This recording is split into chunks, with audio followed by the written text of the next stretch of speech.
Eu queria começar por agradecer aos nossos dois convidados, ao Paulo Moraes e ao Pedro Bingre, o terem aceito este convite para nos falarem aqui sobre a corrupção e a influência que ela teve no Estado a que isto chegou, como diria o Salgueiro Maia.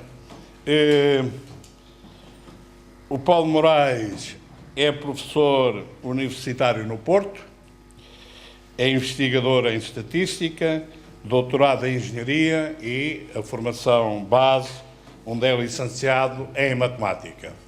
É o vice-presidente da organização Transparência e Integridade, que tem tido uma atividade muito grande, como sabem, pela luta precisamente pela transparência e integridade e contra a corrupção. O Pedro Bingre é professor no Instituto Politécnico de Coimbra, é professor convidado em várias outras universidades, a sua formação é no ambiente e ordenamento do território, é coautor a sua atividade é dentro do ambiente e ordenamento do território, é coautor do estudo de fundamentação da revisão da lei do solo e a sua formação em engenharia florestal, urbanismo e direito do ambiente. Eu queria agradecer, de facto, aos dois. Ainda para cima, os dois vivem fora de Lisboa e deslocaram-se a Lisboa de propósito para aqui estarem connosco.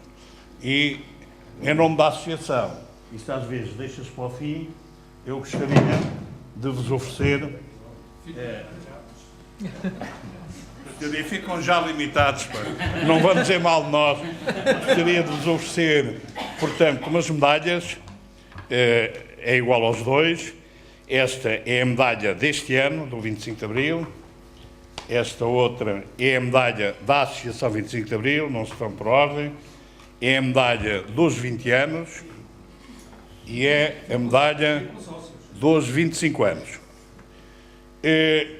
Oferecia-vos também uma coleção da nossa, eu ia dizer revista, não é? Nós continuamos a chamar-lhe boletim, o referencial, que tem vindo a ganhar, na nossa opinião, e de muita gente insuspeita, uma qualidade muito grande, e oferecemos os últimos 5 números, um exemplar dos últimos 5 números, portanto, desde outubro, dezembro de 2010, é uma revista trimestral e desde aí até agora. E 3 livros que, em certa medida, foram editados também pela Associação 25 de Abril. Grandes Planos, descreve as lutas estudantis contra a ditadura. O Diário da Liberdade, portanto, que é a história das lutas pela liberdade em Portugal, e os 20 anos, que é uma descrição de todas as atividades comemorativas que houve nos 20 anos e que mostram bem como o 25 de Abril está, de facto, implantado na sociedade portuguesa. Estava naquela altura e, eu ia dizer infelizmente, e em certa medida infelizmente, estará mais implantado dada a crise que estamos a viver e, portanto, dado a necessidade que os cidadãos portugueses têm em recordar o que foi o 25 de Abril e o Estado a que nos trouxeram neste momento. Portanto,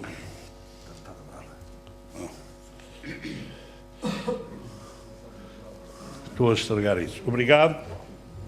Paulo Moraes. Obrigadíssimo. Muito obrigado. Nós é que agradecemos. É exatamente igual. Muito obrigado. E agora vamos dar a palavra a quem nos fez vir aqui para os ouvir. Eu vou depois tentar moderar e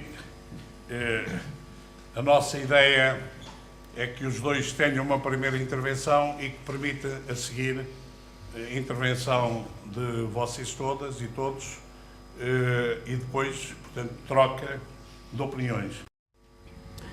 Muito obrigado a todos por estarem presentes. Quero agradecer ao Sr. Presidente o convite que me fez. Estou aqui com muita honra, mas honra mesmo. Normalmente eu não sou nada destas palavras coloquiais. Tenho um grande gosto de estar aqui porque e ter até recebido uma medalha. Hoje, em alguns sítios, receber uma medalha é até perigoso, não é? Mas aqui é de facto dos poucos sítios em Portugal onde eu tenho honra em receber uma medalha. Muito obrigado por esse facto. Estou sinceramente agradecido. E, além disso, estou num local que é onde estão os legítimos herdeiros do documento fundacional deste regime, que é um documento contra a corrupção. Se bem se lembram, se calhar alguns já não se recordam, e digamos esta é a parte mais simpática da minha intervenção, depois terei umas partes menos simpáticas, porque vamos falar de assuntos menos interessantes. Aliás, quando ouvi aqui o Sr. Presidente a falar, não há gente de pé, mas eu acho que algumas pessoas vão ficar com os cabelos em pé, e por isso devia fazer este aviso previamente. Mas, dizia eu, no programa do MFA, que todos se lembrarão, justamente nas medidas imediatas, uma delas, a linha K, enfim, não se lembram de cor, como é evidente, é o combate à corrupção. Medidas de combate à corrupção e à especulação, para quem se recorda disso. E por isso, este regime nasceu com os Capitães de Abril, com o movimento das Forças Armadas, de que os senhores são os primeiros herdeiros, somos todos, mas enfim, os seus serão os primeiros, também para combater a corrupção. E tanta consciência os fundadores do regime tinham disso, e eu até peço desculpa estar a falar disso aqui, que achavam que o combate à corrupção era fundamental. E nessa matéria o regime falhou rotundamente, não podia ser pior. Ontem mesmo, penso que terão observado nas notícias, saiu o índice de percepção da corrupção, que é publicado em todo o mundo, e os resultados de Portugal são desastrosos. Mas são desastrosos não é este ano, já era um ano passado. Aliás, este tipo de indicadores internacionais, como a mortalidade infantil, o desenvolvimento, não mudam de ano para ano, portanto é ao longo de 5 anos, 10 anos. Mas o que é facto é que nós ocupamos um vergonhosíssimo 33º lugar, com um score de 63, que é uma positiva baixa, enfim, quer dizer que somos os piores do mundo desenvolvido, mas com esta particularidade, estamos em 33º lugar, em termos da União Europeia, da atual União Europeia, com o contexto atual. Atrás de nós temos países de leste, como a Bulgária, enfim, como a Roménia, por aí, países destes, e para além dos países de leste, temos a Itália, que ainda hoje tem uma grande influência da máfia sobre a própria administração pública, e a Grécia, que está um país, em termos do seu Estado, bastante desestruturado. Portanto, o cartão de visita que Portugal tem, que o Estado português tem em termos de corrupção, é dizer: somos melhores que Itália, onde há máfia, e somos melhor que a Grécia, que está completamente desestruturado. É isto que os nossos governantes devem dizer lá fora, nas reuniões sobre corrupção, com grande orgulho. 33º lugar. E dir-me-ão, mas isto foi sempre assim? Não, o problema é que isto agravou-se. Nós em 2000 ocupávamos neste ranking o 23º lugar, em 2010, para analisar essa década, estávamos em 32º lugar. O que quer dizer que, de facto, em 10 anos, nós descemos cerca de 10 lugares no que são os indicadores de corrupção. Estes são os dados objetivos de quem analisa a realidade dos países a partir do exterior. Bom, como é que nós chegamos aqui? Chegamos aqui e chegamos à crise, porque, atenção, o CPI, o Índice de Percepção da Corrupção, não é um dado em si, é um indicador, é como um termómetro mede a febre, não mede a doença. O CPI é o termómetro que diz que nós estamos muito doentes, mas a doença chama-se claramente corrupção, e em particular corrupção feita no Orçamento de Estado e feita na administração local. E a primeira marca que gostava de deixar nesta minha conversa é que tudo aquilo que andam por aí a dizer, de que os portugueses andaram, que aliás até já me incomoda a frase, que os portugueses andaram a viver acima das suas possibilidades, e então que faça esse pecado tem que expiar isso com austeridade, portanto seria a forma de expiar o grande pecado que foi andar a viver à custa das suas possibilidades. Isso são duas rotundas mentiras. No meu ponto de vista, nem os portugueses andaram a viver acima das suas possibilidades, nem a austeridade é um caminho sem alternativa. E já passarei a dizer porquê. De facto, a nossa crise atual tem duas dimensões. a dimensão da dívida pública e a dimensão da dívida privada.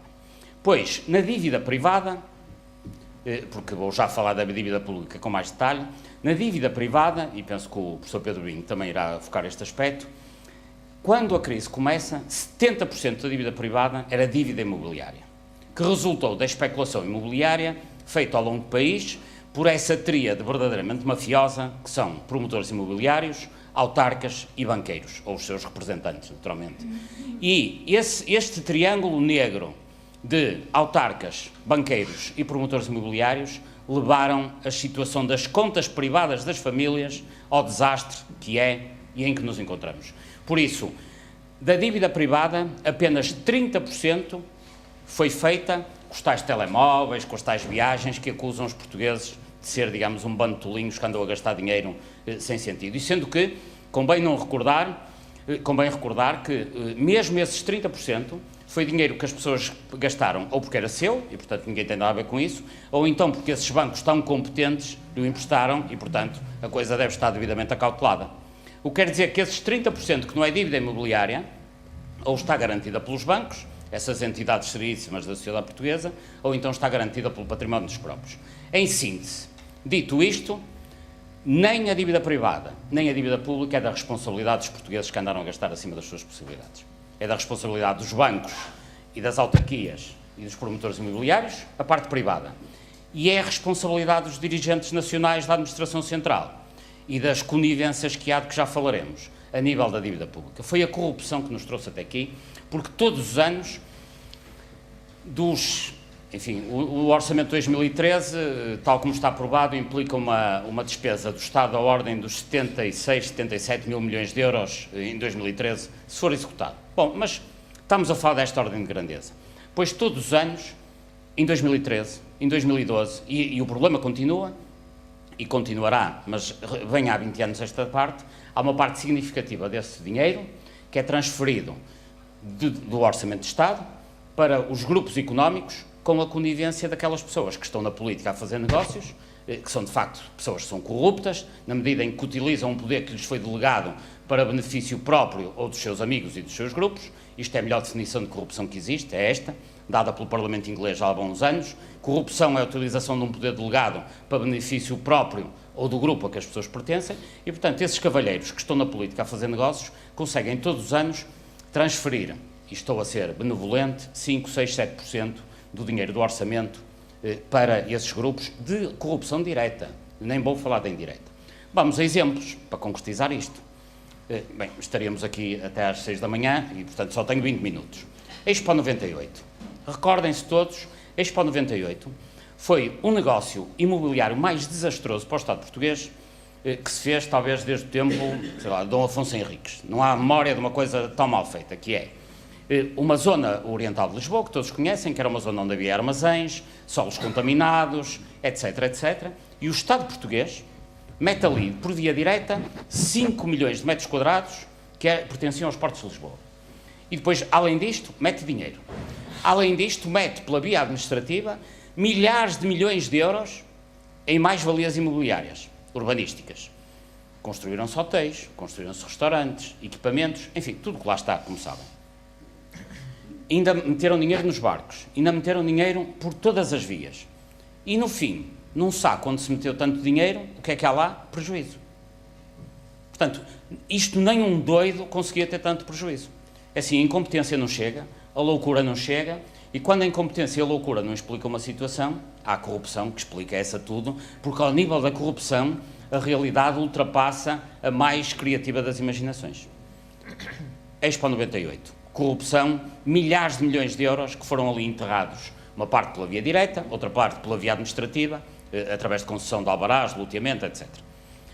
Euro 2004, recordam-se do Euro 2004, foi aquele belo momento em que governos socialistas e social-democratas, em conjunto, resolveram fazer 10 estádios, quando ainda por cima a própria UEFA só queria 8, vejam bem, portanto ainda deram 2 de bónus, 2 estádios,